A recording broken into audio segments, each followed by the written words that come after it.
Well, Manchester United have commenced the Moises Caicedo bidding process, and you know, when we talk about the bidding process, it's like the third last process of really signing a player, and it's really so much important to know about this, on how what a transfer really is really projected by a club or between the two parties. Now, it's between Man United and Brighton, and Manchester United have gone ahead to commence the process of bidding for Moises Caicedo. Welcome to United Matters channel. How are you guys? And where are you watching us from? I go by the names of Rock and David. Smash the like button, comment and share.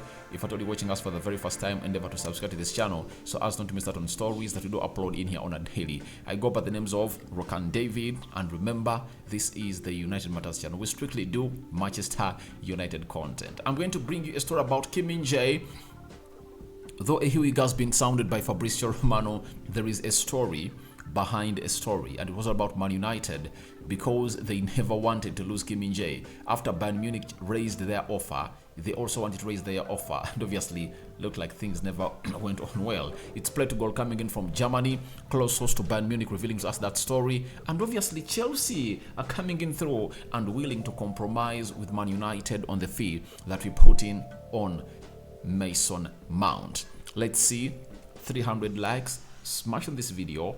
After smashing 300 likes on this video, continue to subscribe to this channel if at all you're watching us, and you've not yet subscribed or you're watching us for the very first time and you have not yet subscribed. So let's start it off with Moises Caicedo, and it was TalkSport that spearheaded this story, and they told us that Manchester United have now spoken to Moises Caicedo. Manchester United have now spoken to Brighton over all about Moises Caicedo. Chelsea are still favorites in the race. Now, after that story, Sky Sports went ahead and told us the following: that Manchester United are set to formally approach Brighton for Moises Caicedo after making initial contact this week. That is coming in from the Sky Sports. So, as it stands, it's known that United are interested into a central midfielder, and this throws us into a question of where is this money going to come in from, right? Because however much we are set to formally approach Brighton for Moises Caicedo, I really understand that where is the money going to come in from? As Chelsea are trying to compromise with us, you know, that is 55 million pounds off the budget of Man United. Remember, it's 120 million pounds. Then take off 40 million pounds for Andre Onana. That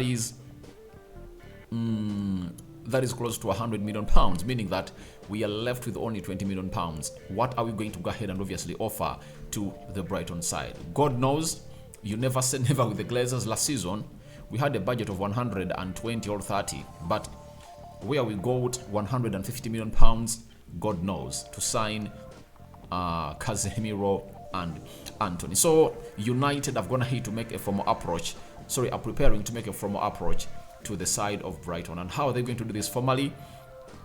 They're going to write, either send a fax or an email to Brighton that we are interested into Moises Caicedo and our first offer is this. So that is going to be so much important for this deal of Moises Caicedo, and I know most of the fans of this channel really likes Moises Caicedo to come in at Man United. But with what we are following, or with what we are hearing at the club of Man United, you are really trying to really be so much doubtful and dubious about this deal, because where is the money going to come in from?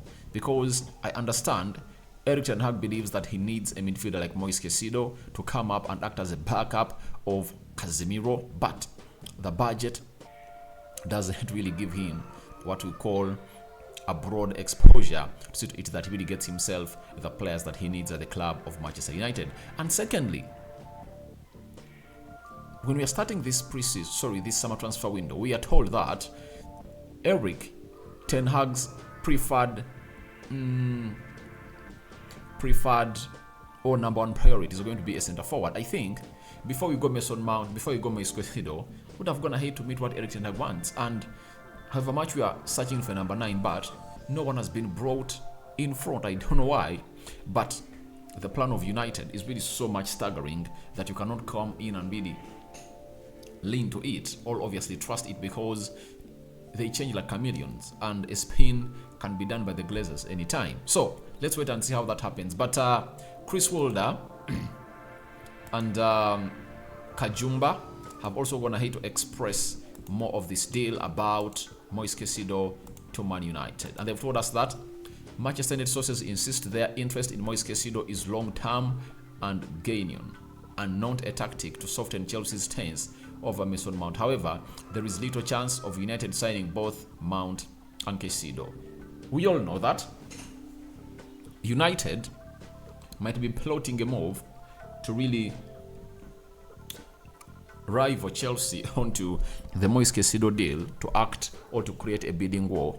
And we've all of us known that United are doing this in the name of obviously putting pressure on Chelsea to see to it that they really get the 55 million pounds they really put up that was rejected. But we are being told by Chris Wilder, he's a football writer for the Daily Mail, and Adrian Kajumba, another one, a Daily Mail football reporter, that it's not a tactic as being spread all after the media.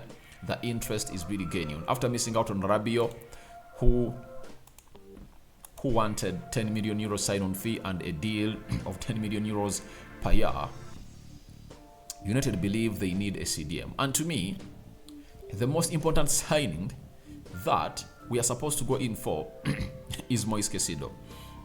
Before we go Mason Mount, before we go Harry Kane, before we go Hojland, before we go Onana, before we go any other player, we need a backup for Casemiro. The rest of the players, we can really fumble around and obviously go through the season. That's it.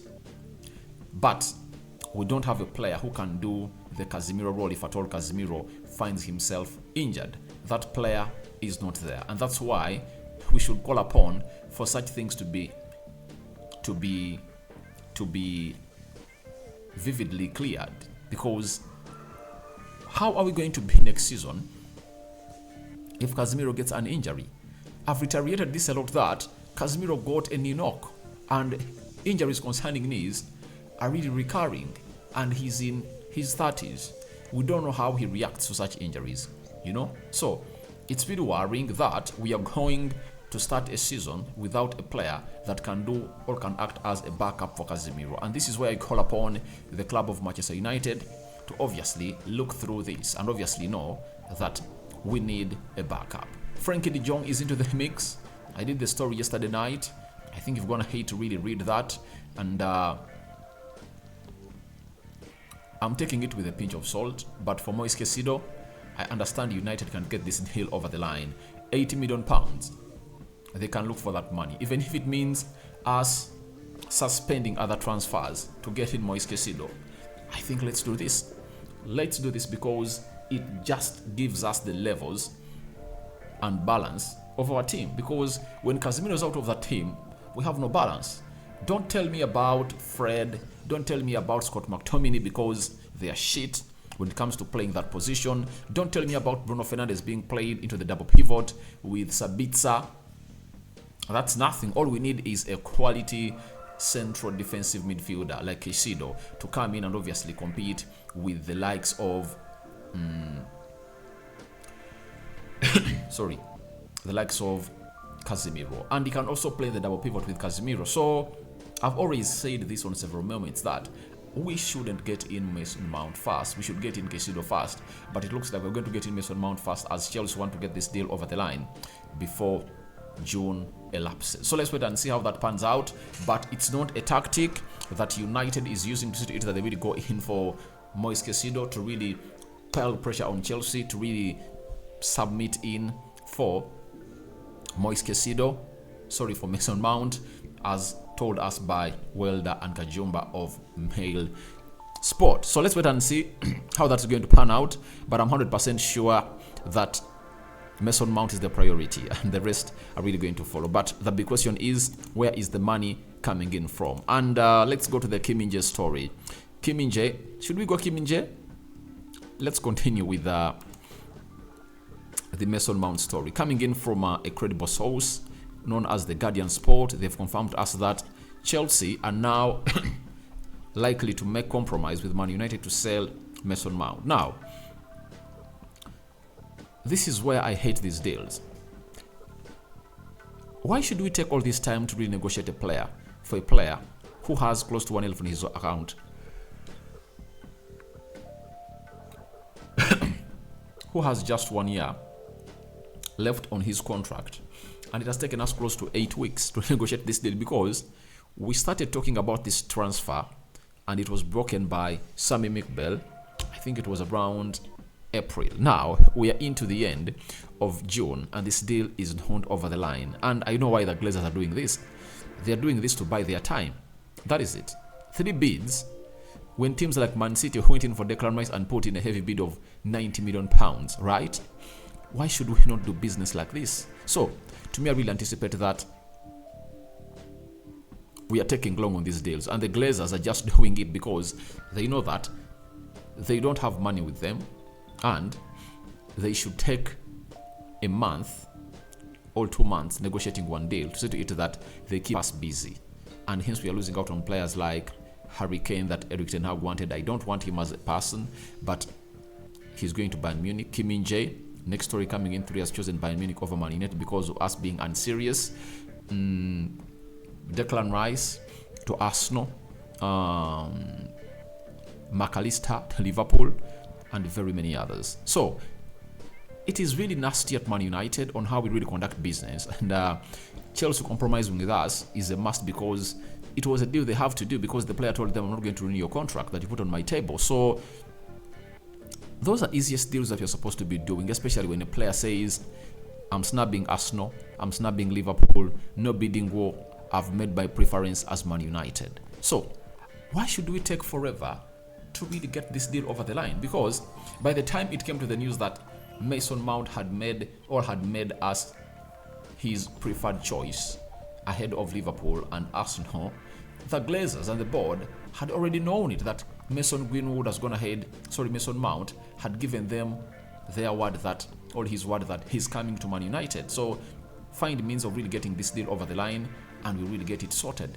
That's what it was all about. But as it stands, it looks like United are taking this as an advantage to really play the L game, take long, and obviously suck all the happiness out of this deal and the excitement. But I anticipate that by the end of this week, this deal is going to be done, and when it's done, I don't see us going for Moises Caicedo, because we are going in for Andre Onana, another deal that can be done by Friday or today. So we anticipate that a deal is going to be done between Man United and Chelsea. Again, we anticipate that another deal is going to be done between Man United and Inter Milan in these 2 days. Let's do Min-jae. Very shocking story and very ashaming story coming in from Pletgol, a close source from Bayern Munich, has told us that Manchester United were planning to improve their offer for Min-jae, but the player decided to join Bayern Munich. Min-jae will undergo a medical after his military service and sign a contract until 2028. Salary 10 to 12 million euros gross annually. Bayern will pay the 50 million release clause. Now, you hear how stupid this club is. You know, you've been chasing Min-jae since December, and you are not willing to offer him what Bayern was really offering him, and the agent fees that he offered was really huge, and we couldn't match it. So this is why I hate it when I see us losing out on our first targets. I understand that Ten Hag missed out on his first targets, but the second or third targets he brought in acted well for him. But it shows you how a genius he is for the club of Man United, and it shows you how we would have been a better team when we are really into that ilk of getting in the first signings that he wanted. Now, if you miss out on Min-jae and you go in for Disasi, I understand Disasi is a very good player, but that doesn't really boil out into what Erik ten Hag wanted. Erik ten Hag wanted Min-jae because Min-jae is a proven player, played in the Champions League, he's a winner, and is bringing in a player whose mentality is really ready to fight for the club of Man United. And he wanted us first, but because we played around and turned around, hide and seek, he hated that with his agent. They said this club is not good to deal with because we know we are shit when it comes to transfer negotiations. We've been sat down on several occasions and obviously exposed, like the deals of Fred, Harry Maguire, Aaron Wan-Bissaka, Jordan Sancho, and very many others, just to mention but a few. So it really sounds awkward that a club like Man United can't really find itself in a position of being put in the best respect that we deserve. But we wait and see how that's going to pan out. Now I call upon for your thoughts onto United commencing Caicedo bidding process. Tell me what you think about it. And United, Chelsea ready to compromise with United on the Mason Mount. And lastly, how Min-jae slipped out of our hands and we went back for him and he couldn't look back. So I sign out for now. See you later. I cover you all in the precious blood of Jesus Christ. May the living true God protect you abundantly. I'm out. My Muslim friends, may Allah protect you.